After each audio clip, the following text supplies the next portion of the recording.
अस्सलाम वालेकुम स्टूडेंट्स। आज का हमारा टॉपिक है कॉन्जुगेशन इन एल्कीन्स। देखिए, कॉन्जुगेशन का मतलब होता है टू लिंक टुगेदर या फिर जॉइन टुगेदर। ठीक है। देखिए यहाँ पर होता क्या है कि आपको पता है कि एल्कीन्स में जो पी ऑर्बिटल है, ठीक है ना, वो अनहाइब्रिडाइज जो पी ऑर्बिटल है वो क्या करते हैं कि वो आपस में जॉइन करते हैं या फिर लिंक करते हैं। ठीक है, इकट्ठे होते हैं और वो इस तरह का सिस्टम बनाते हैं जहाँ पर पाई इलेक्ट्रॉन्स जो हैं वो इजीली मूव कर सकें। ठीक है, ये जो कॉन्जुगेशन है ये सिर्फ कॉन्जुगेटेड मॉलिक्यूल्स में ही पॉसिबल है, कॉन्जुगेटेड कंपाउंड्स में ही पॉसिबल है। अब ये कि ये कॉन्जुगेटेड कंपाउंड्स जो है वो कौन से होते हैं, यानी ऐसे कंपाउंड जिसमें जो कार्बन और कार्बन बॉन्ड है वो अल्टरनेट सिंगल डबल बॉन्ड हों।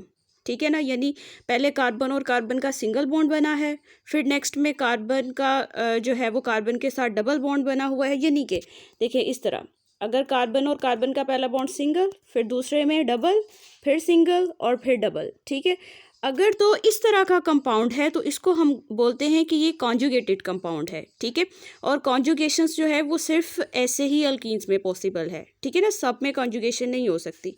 अब कॉन्जुगेशन किस तरह होती है, किस तरह पाई जो मतलब कि पी ऑर्बिटल्स होते हैं, अनहाइब्रिडाइज्ड पी ऑर्बिटल्स हैं, वो किस तरह ज्वाइन करते हैं, ठीक है, किस तरह लिंक करते हैं और किस तरह वो जो है वो एक सिस्टम बनाते हैं जिसमें जो है वो इलेक्ट्रॉन डी लोकलाइज्ड होते हैं, इजीली मूव कर सकते हैं। तो ये सब देखते हैं इस लेक्चर में।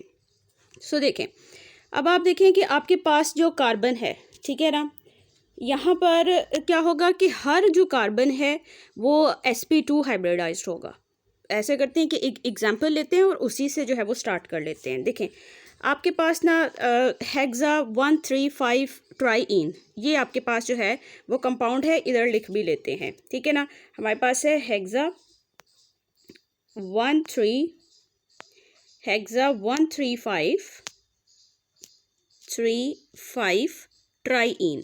ठीक है, ये आपके पास कंपाउंड है और ये कंजुगेटेड कंपाउंड है।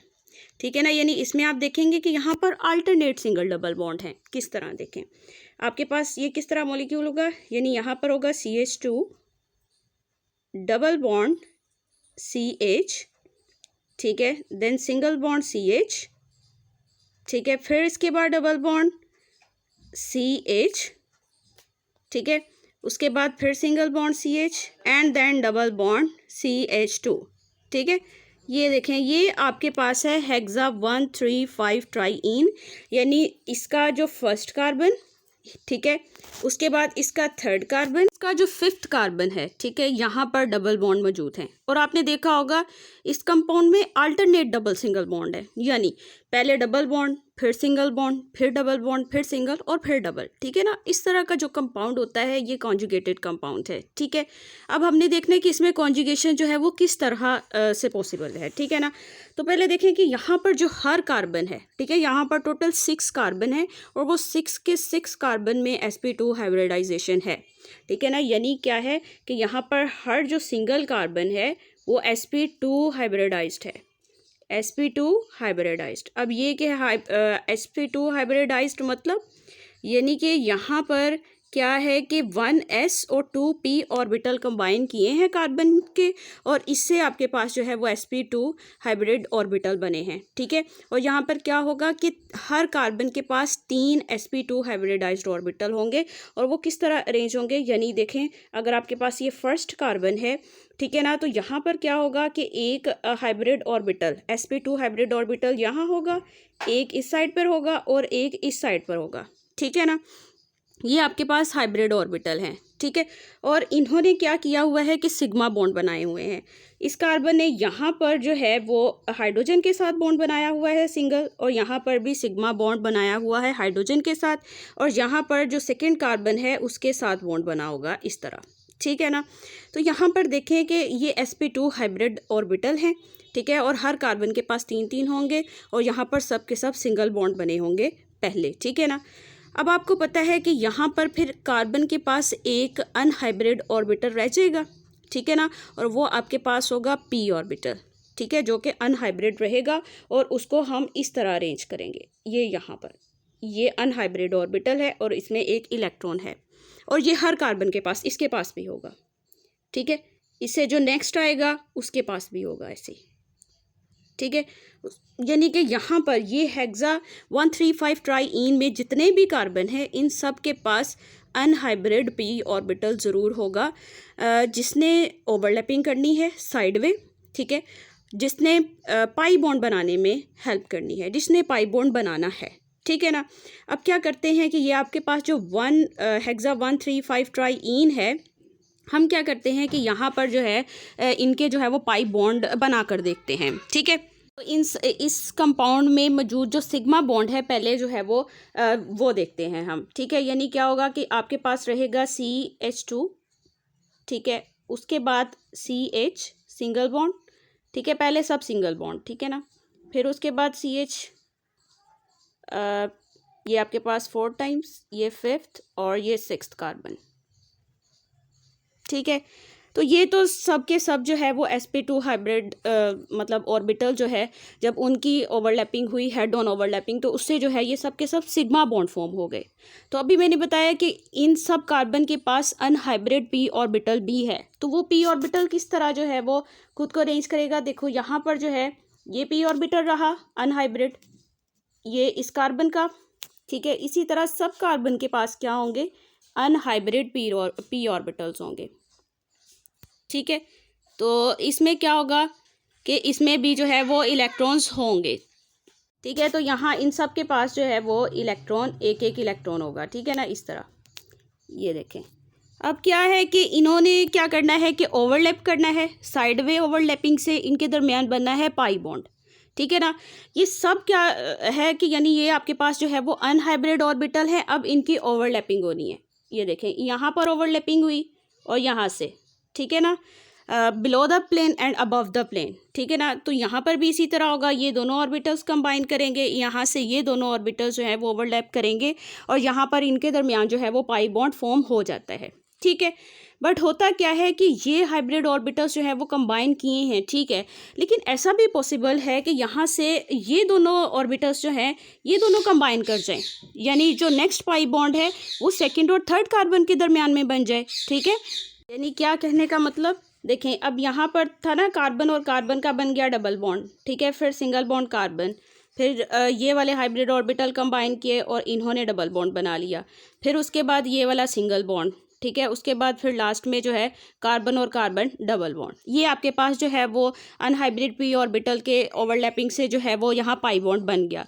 लेकिन हो सकता है कि यहाँ पर ओवरलैपिंग हो जाती, ठीक है ना, तो इससे क्या होगा, यानी हो सकता है कि ये पाई इलेक्ट्रॉन्स यहाँ शिफ्ट हो जाएं, ठीक है, तो बॉन्ड जो है वो फिर यहाँ बन जाएगा, यानी यहाँ पर कार्बन और कार्बन का सिंगल बॉन्ड रहेगा, उसके बाद डबल बॉन्ड कार्बन के साथ, ठीक है। और फिर अगर यहाँ डबल बॉन्ड बन जाता है तो ये पाई इलेक्ट्रॉन्स को यहाँ मूव करना होगा, ठीक है, तो फिर यहाँ पर सिंगल चेंज हो जाएगा बॉन्ड और यहाँ पर डबल बॉन्ड हो जाएगा, ठीक है ना। तो इस तरह फिर आपके पास जो है वो कार्बन जो है वो डबल बॉन्ड बना और उसके बाद फिर सिंगल बॉन्ड, ठीक है ना।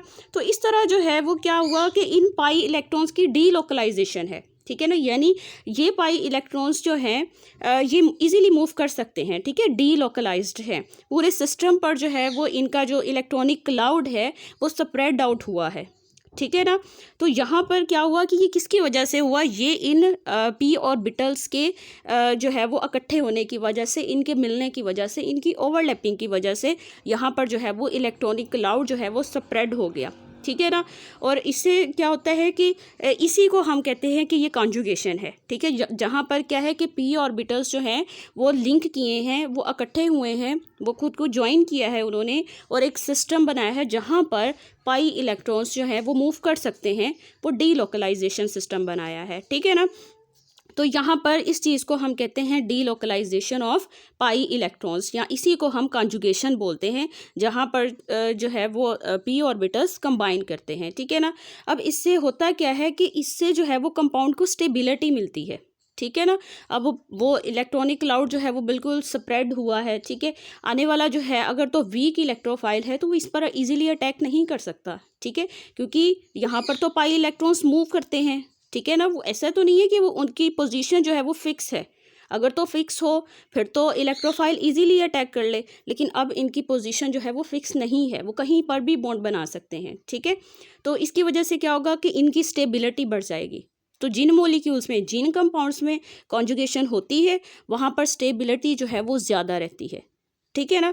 और ये सिर्फ उन्हीं इसी कंजुगेशन के लिए क्या होता है कि कुछ कंडीशंस जो हैं वो चाहिए होती हैं, यानी यहाँ पर कंडीशन क्या है कि हमारे पास हमेशा अल्टरनेट सिंगल डबल बॉन्ड होना चाहिए, ठीक है। अगर वो सिंगल डबल बॉन्ड नहीं है तो फिर इस तरह जो है वो डीलोकलाइजेशन नहीं होगी, ठीक है। तो यहाँ पर जो है वो जब भी आपके पास कोई भी एल्कीन हो और आपने बताना है कि उसमें कॉन्जुगेशन है या नहीं है, तो आपने देखना है कि उसमें अल्टरनेट सिंगल डबल बॉन्ड है या नहीं है। अगर तो हैं तो उसमें कॉन्जुगेशन होगी, डीलोकलाइजेशन होगी, पाई इलेक्ट्रॉन्स मूव करेंगे, ठीक है। तो ये आपके पास जो है वो आज का टॉपिक था। इसमें अगर कोई भी क्वेश्चन हो तो वो आप पूछ सकते हैं। बाकी इससे रिलेटेड ये आपकी बुक में जो है ये डायग्राम बनाई हुई है, ठीक है। तो ये डायग्राम जो है वो इसी तरह शो करवाई है, यानी यहाँ पर जो है वो जो पी ऑर्बिटल है, अनहाइब्रिड पी ऑर्बिटल है, बताया गया है कि वो किस तरह ब्रिज बनाता है और किस तरह वहाँ पाई इलेक्ट्रॉन्स मूव कर सकते हैं, ठीक है ना। ये जो पहला बॉन्ड रहेगा ये सबके दरमियान सिग्मा बॉन्ड है, ठीक है ना। पाई बॉन्ड बनाने के लिए ये अनहाइब्रिड ऑर्बिटल्स जो है वो यहाँ पर मौजूद है, जो कि ओवरलैप करेंगे, साइड वे ओवरलैप करेंगे और यहाँ पर जो है वो पाई बॉन्ड की फॉर्मेशन हो जाएगी और वो जो पाई इलेक्ट्रॉन्स है वो मूव कर सकते हैं, ठीक है, वो डीलोकलाइज्ड हैं, ठीक है। तो इसी चीज़ को हम कहते हैं कॉन्जुगेशन। और यहाँ पर अगर आप देखें तो ये आपकी बुक के अकॉर्डिंग जो है वो एक कॉन्सेप्ट असेसमेंट एक्सरसाइज भी है, इसी को आज सॉल्व कर लेते हैं साथ ही। सो देखें, explain which of the following compounds show conjugation, ठीक है ना। तो ये आपको कुछ कंपाउंड बताए हुए हैं, इनमें से हमने बताना है कि कौन कॉन्जुगेशन शो करेगा। तो अभी मैंने आपको कंडीशन बताई कि उसके लिए कंडीशन क्या होती है कि अल्टरनेट सिंगल डबल बॉन्ड होने चाहिए, ठीक है। तो पहले तो आप देखें इथीन है, उसमें तो देखें कॉन्जुगेशन नहीं पॉसिबल, बस कार्बन और कार्बन का डबल बॉन्ड होगा, हमें अल्टरनेट सिंगल डबल बॉन्ड चाहिए, ठीक है। उसके बाद ब्यूट वन इन में क्या होगा कि फर्स्ट कार्बन पर तो डबल बॉन्ड है, बाकी सब में जो है वो सिंगल बॉन्ड रहेगा, ठीक है ना। यानी ब्यूट वन इन का क्या मतलब कि यहाँ पर जो है वो 4 कार्बन है और फर्स्ट कार्बन पे डबल बॉन्ड है, बाकी सब तो सिंगल रहेंगे, तो यहाँ पर भी कॉन्जुगेशन पॉसिबल नहीं है। उसके बाद देखें पेंटा 1,2 डाइईन, ठीक है। पेंटा 1,2 डाइईन मतलब 5 कार्बन होंगे और फर्स्ट और सेकंड कार्बन पे डबल बॉन्ड, तो ये भी कंडीशन को फुलफिल नहीं करता, हमें अल्टरनेट सिंगल डबल बॉन्ड चाहिए। या तो इस तरह होता ना पेंटा 1,3, ठीक है, 1,3 इस तरह हो जाता डाइईन, ठीक है, तो वो वहाँ पर कॉन्जुगेशन हो सकती थी। उसके बाद जो है वो ब्यूटा 1,2 डाइईन, तो इसमें भी यही रहेगा कि जो 4 कार्बन होंगे और वहाँ पर फर्स्ट कार्बन और सेकंड कार्बन पर डबल बॉन्ड रहेगा, सो ये भी कंडीशन को फुलफिल नहीं करता। उसके बाद देखिए पेंटा 1,3 डाइईन, ठीक है ना। तो ये देखें आपके पास ये कार्बन 5 टोटल कार्बन होंगे यहाँ पर, और जो फर्स्ट कार्बन है वहाँ पर डबल बॉन्ड और उसके बाद जो है वो थर्ड कार्बन पे डबल बॉन्ड, यहाँ पर भी सिंगल और यहाँ पर भी सिंगल। तो देखिए यहाँ पर हो गया ना अल्टरनेट डबल सिंगल बॉन्ड, तो ये क्या करेगा कि ये कॉन्जुगेशन जो है वो शो करेगा, ठीक है ना। इसमें डीलोकलाइजेशन होगी पाई इलेक्ट्रॉन्स की, तो यहाँ पर करेक्ट ऑप्शन रहेगा ये 5th, ठीक है ना। यानी पेंटा 1,3 डाइईन ऐसा कंपाउंड है जो कि कॉन्जुगेशन शो करता है, ठीक है।